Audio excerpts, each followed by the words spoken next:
Spring is in the political air again. The blue, white and fishing season is finished for another year in Killybegs, County Donegal, Ireland's largest fishing port, and the boats are all tied up in the harbour. The strong smell of fish meal is abated. We actually call it the smell of money around here, only to be replaced by the pungent stench of political want.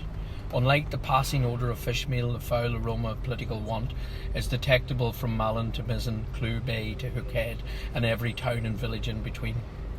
The source of this stink has been caused by some slippery characters and their canvassers, casting their nets wide in the hopes of landing our precious votes, keeping the electorate buoyed up with fleeting promises sure to evaporate once their seats are secured.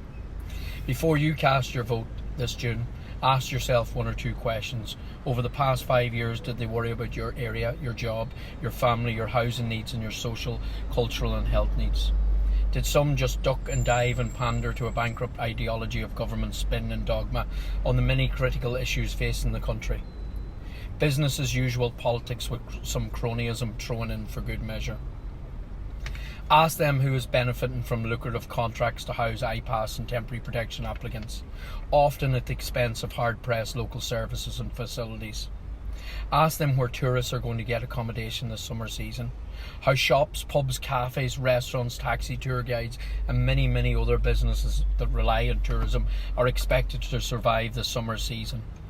It is a short season and critical for financial survival, particularly on the west coast of Ireland, or where indeed our own young people can access secure and affordable housing, or even for these same rural businesses where their staff and their communities are symbiotically intertwined in these fundamental issues.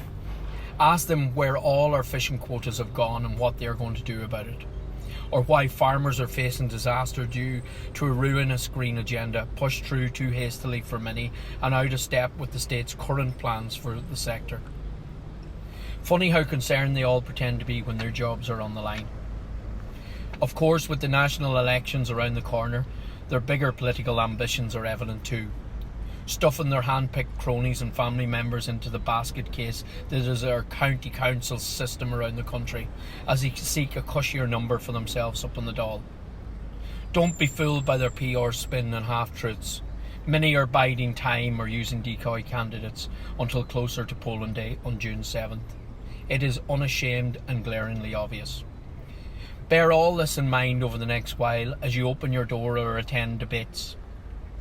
As existing crop of politicians, wannabe councillors, EU candidates and their political bandwagons plumb the depths in search of your vote, I'd hold your nose high and tight this spring and summer.